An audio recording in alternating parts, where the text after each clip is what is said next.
आपका जो main stream media है वो जो कोर्ट में हुआ है उसके अलग खबरें चला रहे हैं। ऐसी खबर के हमारी जो याचिका है वो डिसमिस हो गई। ये अपने आप में गलत है। हुआ क्या कि हाई कोर्ट में जो टीएमसी ने दावा किया था वो ये था कि ये सर्कुलर गलत है और ये सर्कुलर होना नहीं चाहिए, क्योंकि इस सर्कुलर के अंतर्गत ये कहा गया है कि कमीशन को ये जानकारी है कि, और कई जगह से जानकारी मिली है कि वहाँ इलेक्शन के दौरान कुछ प्रॉब्लम्स होने वाली हैं हर बूथ में। तो इस वजह से इलेक्शन कमीशन ने ये तय किया है कि हर बूथ पे एक सेंट्रल गवर्नमेंट का नॉमिनी होगा, सेंट्रल गवर्नमेंट ऑफिसर की नियुक्ति की जाएगी। और हाई कोर्ट में ये मामला जब आया तो ये कहा गया कि वहाँ ऑलरेडी इलेक्शन कमीशन के मुताबिक वहाँ एक ऑब्जर्वर, जिसको कहते हैं माइक्रो ऑब्जर्वर, जो सेंट्रल गवर्नमेंट का नॉमिनी होता है, सेंट्रल गवर्नमेंट उसकी नियुक्ति करती है, वो हर बूथ में वैसे भी वहाँ रहता है। और उस साथ साथ में सारी पार्टी के पोलिंग एजेंट्स रहते हैं, सारी पार्टी के इलेक्शन एजेंट्स रहते हैं, और फिर सुपरवाइज़र भी रहता है, पोलिंग सुपरवाइज़र। तो जब ये बात सर्कुलर पे आई तो सुप्रीम हाई कोर्ट ने कहा कि ये सर्कुलर ठीक है और ये जो फैसला इलेक्शन कमीशन ने किया है वो भी ठीक है। तो जब हम सुप्रीम कोर्ट आए तो हमने ये तय किया कि हम सर्कुलर को चैलेंज नहीं करेंगे, लेकिन ये कहेंगे, ये आग्रह करेंगे सुप्रीम कोर्ट से कि जो सर्कुलर है उसको आप लागू कीजिए। अब सर्कुलर 13 अप्रैल 2026 का है, तो वो सर्कुलर मैं आपको पढ़ भी देता हूँ, पहले समझा दूंगा फिर पढ़ भी दूंगा। उसमें ये लिखा है कि कई जगह से हमें जानकारी मिली है कि इरेगुलरिटीज़ होने वाली हैं इलेक्शन के प्रोसेस में, काउंटिंग के प्रोसेस में इरेगुलरिटीज़ होंगी। तो इसलिए हम चाहते हैं कि जो एक सेंट्रल गवर्नमेंट का employee apart from micro observer वहाँ रहे। ये फैसला है। तो हमने फिर कहा कि उसी सर्कुलर के अंतर्गत, वो मैं पढ़ देता हूँ, वो कहता है कि from further a dedicated module is being incorporated in ECI net for randomization of counting personnel and generating of counting ID cards. The salient features of the proposed module are as follows. मतलब कि जो मोटी मोटी बात जो है circular के अंतर्गत उन्होंने कही है कि random selection of state government and central government employees from the respective personal databases for counting duty. तो इसका मतलब ये हुआ, सर्कुलर कहता है कि आप एक केंद्र का भी नॉमिनी वहां रख लीजिए और एक राज्य का भी नॉमिनी रख लीजिए। जो सरकारी मुलाजम होगा केंद्र का भी होगा और राज्य सरकार का भी होगा, और ये नियुक्ति उनकी होनी चाहिए। तो हमने सुप्रीम कोर्ट में कहा कि देखिए, उनका खुद का सर्कुलर कहता है, चलिए आप सेंट्रल गवर्नमेंट नॉमिनी रखना चाहते हैं तो रखिए, लेकिन साथ साथ एक स्टेट गवर्नमेंट नॉमिनी भी रखिए, उसकी भी रैंडमाइजेशन नाम करके रखिए। तो सुप्रीम कोर्ट ने कहा कि आप तो वहां सर्कुलर चैलेंज कर रहे थे, तो हमने कहा कि अब हम सर्कुलर नहीं चैलेंज कर रहे, हम तो कहते हैं कि उसको लागू करें। तो अब हमें उम्मीद है, और सुप्रीम कोर्ट ने यह कहा कि, और ये ऑर्डर है कि the election commission will follow the circular issued by them both in letter and spirit. मतलब कि उस सर्कुलर को आप लागू करोगे, हाँ, और जो भी वहां लिखित है उसको लागू करोगे। और लिखित क्या है कि स्टेट गवर्नमेंट का नॉमिनी भी होगा और सेंट्रल गवर्नमेंट का नॉमिनी भी होगा, केंद्र सरकार का भी नॉमिनी होगा, राज्य सरकार का भी नॉमिनी है, जो दोनों गवर्नमेंट सर्वेंट होंगे। तो ये ऑर्डर हुआ है। जो मेन स्ट्रीम मीडिया चला रहा है वो ये है कि हमारी याचिका डिसमिस होगी, ये बिल्कुल गलत है और ऐसा होना नहीं चाहिए। अब ठीक है, आप गोदी मीडिया हो, आप उनकी गोद में बैठे हो, लेकिन इतना भी मत बैठो मतलब कि सही जानकारी तो दो। इतना तो आप ऑलरेडी इनको जिता चुके हो, भाजपा तो आप जिता ही चुके हो। क्योंकि जब शाह जी, अमित शाह जी कहते हैं 170 सीटें आएंगी, तो तुम कह रहे हो 190 आएंगी। तो तुमको तो बढ़ा चढ़ा के आप कर चुके हो। ठीक है, तो ये तो आपका नेचुरली आपका कुछ होगी बात जो हमें नहीं मालूम, केवल आप ही को मालूम है। और अगर हमें मालूम भी है तो हम कह भी नहीं सकते, क्योंकि हमें भी मालूम है कि आपको भी मालूम है और हमें भी मालूम है। ये असलियत है, ये ऐसा ठीक नहीं है। और साथ साथ में मुझे ऐसा लग रहा है, क्योंकि ऑलरेडी तो एक माइक्रो ऑब्जर्वर है ही सेंट्रल गवर्नमेंट नॉमिनी का, तो आप दूसरा क्यों चाहते हैं? और अगर चलिए आप रख भी रहे हो तो फिर एक राज्य सरकार का भी नॉमिनी रखो, जो आपका सर्कुलर का खुद कहता है। और साथ साथ में सर्कुलर आखिर में मैं आपको भी पढ़ा देता हूँ, वो बड़ा इंटरेस्टिंग है। वो भी सर्कुलर कहता है आखिर में, you are requested to ensure strict compliance with the above the instruction. Strict compliance. That is के इसका आप पूरी तरह से इसका पालन करो, स्ट्रिक्टली पालन करो। ये सर्कुलर में खुद रखा हुआ है, तो फिर राज्य सरकार का नॉमिनी गवर्नमेंट समिट होना चाहिए। अब ऐसा लग रहा है कि भाजपा का ध्यान किसी और प्रदेशों में है नहीं जहां इलेक्शन हुआ है, न तमिलनाडु में, न केरल में, और कहीं और भी नहीं। तो असम में तो हम देख ही रहे हैं क्या हुआ। अगर ऐसा मतलब कि बंगाल, पश्चिम बंगाल हिंदुस्तान का, हिंदुस्तान ही में है ना, कहीं और तो नहीं है ना। वैसा लग रहा है कि वहां एक सीज हो रही है, सेंट्रल गवर्नमेंट के पर्सनल की सीज हो रही है। इतना तो मैंने हिंदुस्तान के इतिहास में कभी नहीं देखा। हम कई चुनाव लड़ भी चुके हैं, देख भी चुके हैं। इस तरह से जितने लोग सीएपीएफ के वहां तैनात हैं, वो मणिपुर में नहीं है, जम्मू कश्मीर में नहीं है, लेकिन वहां हैं क्योंकि आपको युद्ध चल रहा है, भारी युद्ध कोई चल रहा है, कोई आक्रमण कर रहा है। क्या आपको उनके इतने सीएपीएफ पर्सनल आपको रखने की जरूरत है? इलेक्शन ही है ना भैया, चुनाव ही है ना। तो आप कहते हो कि अगर चुनाव में कुछ गड़बड़ी होती है तो आप इलेक्शन पिटीशन फाइल कर, तो कहते हो ना, कोर्ट भी कहते हैं कि 45 दिनों में आपको राहत मिलती है, 45 दिनों में आप इलेक्शन पिटीशन डाल सकते हो। अगर गलत काम हो रहा हो तो दोनों को लागू है। वो भी इलेक्शन पिटीशन डाल सकते हैं और ये भी इलेक्शन पिटीशन डाल सकते हैं। फिर इतने लोगों, इतनी सीएपीएफ के तैनात होने की जरूरत क्या है? अब सिक्योरिटी तो उनके हाथ में है ना, सिक्योरिटी तो पश्चिम बंगाल की सरकार के हाथ नहीं है। अब तो ईसीआई सब कर रहा है। तो अगर ईसीआई सब कर रहा है, सीएपीएफ भी वहां है, सिक्योरिटी उनके हाथ है, फिर डर किस बात का?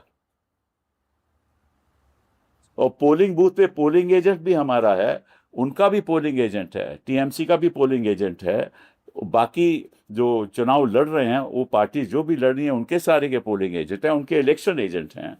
सिक्योरिटी आपकी है, अंदर जाने की अनुमति आप ही देते हैं। वहां एंट्री, जब तक आईडी कार्ड नहीं दिखाओगे तब तक एंट्री नहीं होगी।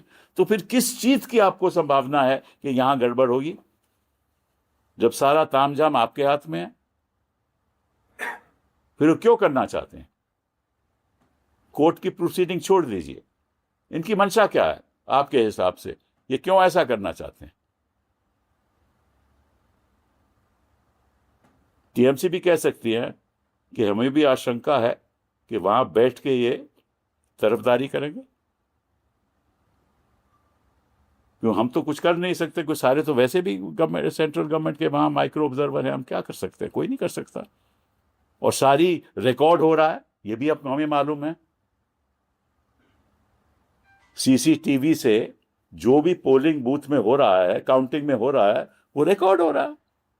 अब जब रिकॉर्ड हो रहा है तो फिर किस चीज का डर है? अब इलेक्शन कमीशन का ये एक प्रावधान है कि 45 दिन के बाद वो रिकॉर्डिंग नहीं रखेंगे। अरे भाई, क्यों नहीं रखोगे? क्योंकि गड़बड़ी आप करोगे, अगर करोगे तो, और 45 दिन के बाद आप उसको रखोगे नहीं, तो कैसे तय होगा कि क्या हुआ पोलिंग काउंटिंग में? कोई नहीं तय कर पाएगा ना।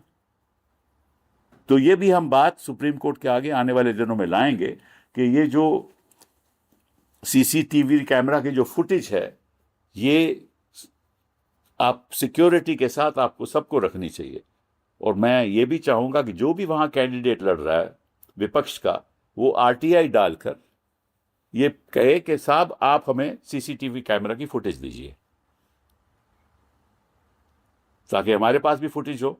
अगर नहीं रखते तो हमारे पास तो हो ना, और नहीं देते अगर तो फिर हम सुप्रीम कोर्ट को हमें जाना पड़ेगा। तो हर चीज, आप राजनीति में चुनाव तो लड़ सकते हो, लेकिन ऐसा ना हो कि सारा देश, मतलब कि आपकी सारी सरकार एक प्रदेश के खिलाफ चुनाव लड़ रही है। ऐसा नहीं होना चाहिए। लेवल प्लेइंग फील्ड होनी चाहिए।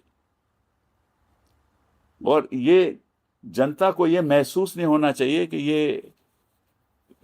ये हो रहा है कि वहां, मतलब कि जो केंद्र सरकार है वो एक भावी पड़ी हुई है, और सारे मतलब के जैसे कोई एक विरोधी वहां बैठा हुआ है। अब राजनीति में विरोधी तो होंगे, लेकिन पश्चिम बंगाल में जनता तो विरोधी नहीं है ना। जनता तो अपना वोट देगी, मत देगी, जिस तरफ जाएगा, ठीक है। तो ये एक बड़ी दुख की बात है कि मीडिया ऐसे काम करता है जो असलियत से दूर हो। और केंद्र सरकार इस तरह से अपना प्रभाव बनाना चाहती है काउंटिंग एरिया में भी, और ये संवैधानिक नहीं है। लेकिन ये तो एक पॉलिटिकल लड़ाई है, और पॉलिटिकली फिर सामना करना होगा। I normally do not go for a press conference when I've appeared in a case. That's not the tradition. But in this particular case, I had to do so because the fate of the outcome of the poll in West Bengal depends on what happens in the counting rooms. They got to know about it only on the 29th of April. And on the 29th of April, they moved the High Court. And in the High Court, they contended that this circular, in the absence of the TMC not knowing about it, should not have been issued, and therefore should be struck down, which was not accepted by the High Court. Then they said that what is the reason why the central government or the election commission is of the opinion that, and they've got information that there will be some problems at the time of counting, and that in every counting station throughout West Bengal, there have to be additional nominees of the central government. As you know, that in the counting room, there are the nominees of the counting agents of each political party present there. There is also a supervisor supervising the counting. Then there are the election agents of each political party that is present, that are present there. Now the Election Commission, through this circular of April 13, has said that in addition, there will be a central government employee or a public sector undertaking employee who will also be present in the counting room and at each table. Now, that also is a little surprising because there's already a nominee of the central government called a micro observer in the counting room at each table. So that's a bit unfortunate, but be that as it may, the High Court said, well, we're not going to interfere in this matter because the Election Commission has powers, wide powers to do what they wish to do. So we moved the Supreme Court, and in the Supreme Court, we never argued about the constitutionality of the circular. We merely said that whatever the circular is should be implemented by the Election Commission itself. And what the circular says is the following, and I'll read it out to you. This is the 13th April circular, and it says the following, namely, in view of the apprehensions expressed from various quarters, we don't know what those quarters are, regarding possible irregularities. So they are not saying there will be irregularities, possible irregularities during the process of counting of votes, and with a view to ensuring transparency, integrity, and orderly conduct of counting proceedings, the following protocol and arrangements are proposed for strict compliance at all counting centers. At least one among the counting supervisor and counting assistant at each table shall be a central government central PSU employee, right? And thereafter, in paragraph 9, to the end of the paragraph, they say further, this is the conclusion of the circular, a dedicated module is being incorporated in ECI Net for randomization of counting personnel and generation of counting ID cards. The salient features of the proposed module are as follows. Random selection, please note this, random selection of state government and central government employees from the respective personnel databases for counting duty. So there shall be a central government employee as well as a state government employee. There was no randomization done with the state government employee, which is why we argued that there should also be, follow your own circular and please appoint a state government employee through the process of randomization, as you've done in the case of central government employees.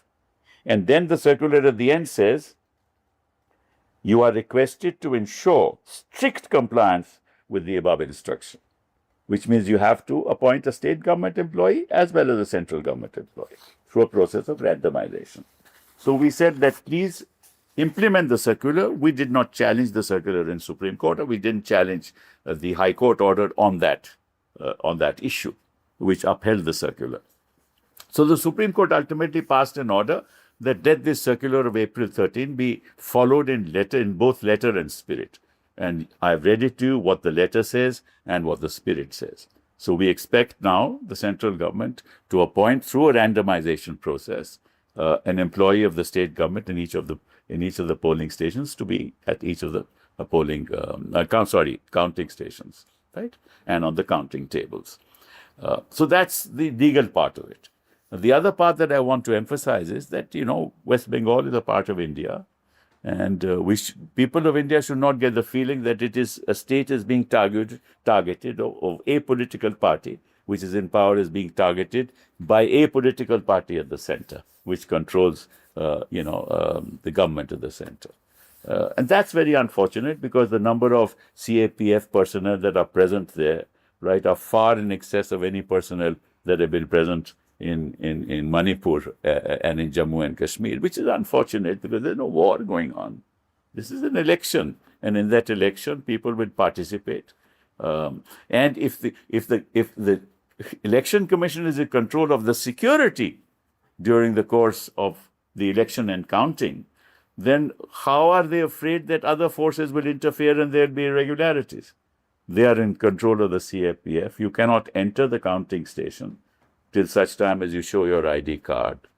The election agents of each political party, the counting agents of each political party will be present there. Nobody else will be allowed to enter. There's a central observer, that is a micro observer appointed by the central government present there. So what was the need of another person? But doesn't matter. If you want to have another central government employee, have then a state government employee as well, which is what your circular says. But what is the need when the security is controlled by you? Then who can interfere in that? And everyone knows that these proceedings at the counting tables are being recorded through CCTV cameras. That recording is also with the Election Commission, and that recording, according to them, will be available for 45 days, right? So then where is the fear that there will be irregularities, unless you want to commit an irregularity? You can't have a fear on irregularity. Maybe the TMC and other political parties feel that there will be irregularity at the instance of a political party in power. And it is only to ensure that there is a level playing field that the state government nominees should be there at each counting table. And that's absolutely necessary. And it's not fair the way the Election Commission is targeting only the state of West Bengal, as if elections are happening only there, while elections have happened in Kerala and Tamil Nadu and in Assam and Puducherry. But this is most unfortunate. It gives the wrong signal to the people of India, and especially to people in West Bengal. And I do believe that this is a procedure which is unheard of. It's never been done before. And I think at some stage we must persuade the Supreme Court to look at the powers of the Election Commission, even in the context of the fact that under Article 324, they have almost absolute powers in the course when an election takes place.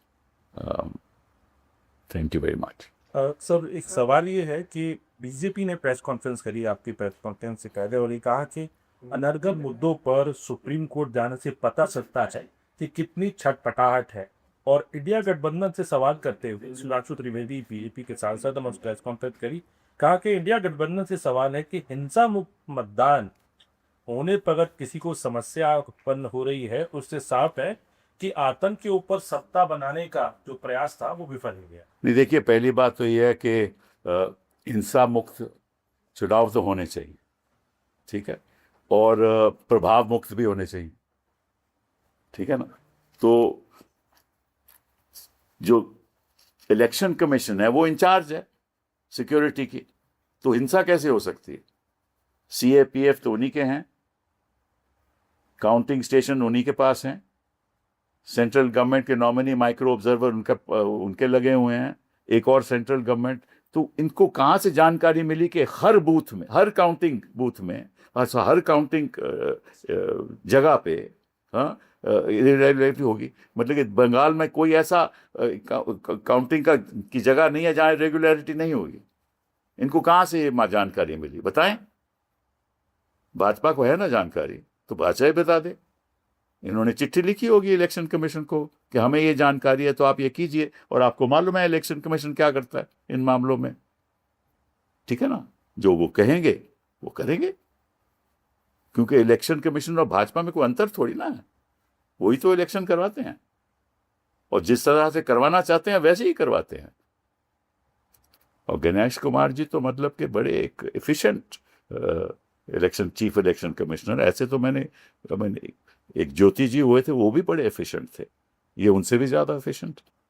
तो sir, आज जो order है supreme court का, उसके बाद election commission free है additional central force में, central जो वो तो जो सर्कुलर कह रहा है उसको लागू करे, हमें तो कोई इसमें प्रॉब्लम नहीं है। सर, आपको क्या लगता है, क्या स्टेट गवर्नमेंट के एम्प्लॉइज को वो लोग एम्प्लॉय करेंगे काउंटिंग सेंटर? लगने की क्या बात है? सुप्रीम कोर्ट ने कहा है follow it in letter and spirit, इसमें मेरे लगने की क्या बात है? मुझे क्या लगना? If it's not implemented, could it be considered as unconstitutional? No. If it's not implemented, it is contempt. Right? So this in the last paragraph, the circular says random selection of. Random selection central government employ की होती है, state government की भी होगी from the database. So what was the process of the random selection of? Random is random, na? Random is not choreographed by Ganesh Kumar. Yes. Sir, one question here, sir. The circular of 13th April, first line you said that one central government employee will be there. At least one. At least one at each table. Right. The last part which you were saying, ki state government employees will also be there during randomization. That's The right. RO will do. That's right. So since it was there in the circular itself, what was the need to go to the Supreme Court, sir? Because they had not nominated. Their decision was not to nominate any state government employee through random selection. They had done so. They had done so in the case of central government employees or PSUs, employees of PSUs, but not in the state case. The case of that's why I clarified. I didn't want to attack the circular. I only said that please now implement it. That's all. And if they still don't implement it, then the irregularities, obviously, the needle of suspicion will be there at their doorstep. True letter in spirit, sir. The order has said that it should be implemented in true letter in spirit. That's correct. So are you? That means you are assuming that they will take state governments also employees now. I assuming that's the Supreme Court says. I'm not assuming anything. When it says in letter and spirit, then the Supreme Court is saying that I can't assume these things. I mean, I assume that the election commission will act bona fide, but they've not done it in the past, so I can't be certain of that. Sir, बड़ा सवाल यही है, तो आप कह रहे हैं, आपके लगोल बाप उसका दिख रहा है आपके प्रेस का यही, कि जो पहले से सर्कुलर था उसको फॉलो नहीं किया जा रहा था, तो आप लोग सुप्रीम कोर्ट गए हैं, और अब आपको ये पूरा आश्वासन है कि सुप्रीम कोर्ट के कंटेम्प्ट को कंटेम्प्ट नहीं करेगी। नहीं, बिल्कुल आश्वासन है कि जो उनका खुद का सर्कुलर है उसको लागू करेंगे, both in letter and spirit. Sir जो रिटन ऑर्डर आया है उसमें लिखा है कि तृणमूल कांग्रेस के जो एप्लीकेशन है उसको डिसमिस किया जा रहा है, तो ये मुझे तो नहीं, जो मैं कोर्ट में था, जो ऑर्डर डिक्टेट किया गया था वो तो नहीं, वो क्या है Sir, you order me. हाँ ऑर्डर में ये है कि With the class. Sir the last हाँ सर ये है So they have mentioned in the, they have, let me read out, heard Mr. Kapil Sibal, I'll read out from the beginning, heard Mr. Kapil Sibal and Ms. Minakshi Arora, learned senior counsel, appeared for the petitioner, and Mr. Damashishadri Naidu, learned senior counsel, appearing for the Election Commission, as well as Mr. Jishnu Chaudhary, learned senior counsel, appearing for respondent number 2 and 3. No further orders are necessary in this case except to record the statement of Mr. Damashishadri Naidu that the Election Commission will implement the circular dated 13th April 2026 in true letter and spirit. With those clarification, the special leave petition stands dismissed. Naturally Pending IA or IAs, if any, is and are disposed of. Naturally हमने जो मांगा था, उन्होंने कहा कि आप letter and spirit पे लागू कीजिए, तो और कुछ हमने मांगा नहीं था, तो dismiss in the light of that is what to be dismissed, but it is not dismissed without that, it obvious है, Letter is free is above there, sir. वो तो है ही है, वो तो लिखा हुआ है उसमें. So are you also saying that this is unprecedented? Never in the past has. No कौन से प्रदेश में ये हुआ? कहीं नहीं हुआ, क्योंकि जो इनका जो मोहब्बत है ना दीदी से, वो बहुत ज्यादा है. मीडिया जो चला रही है वो दैट डिसमिस सुप्रीम टीएमसी गलत है, बिल्कुल मीडिया बिल्कुल गलत चला रही है, लेकिन ये इनकी आदत है, ये सिर्फ मेन स्ट्रीम मीडिया की तो ये आदत है.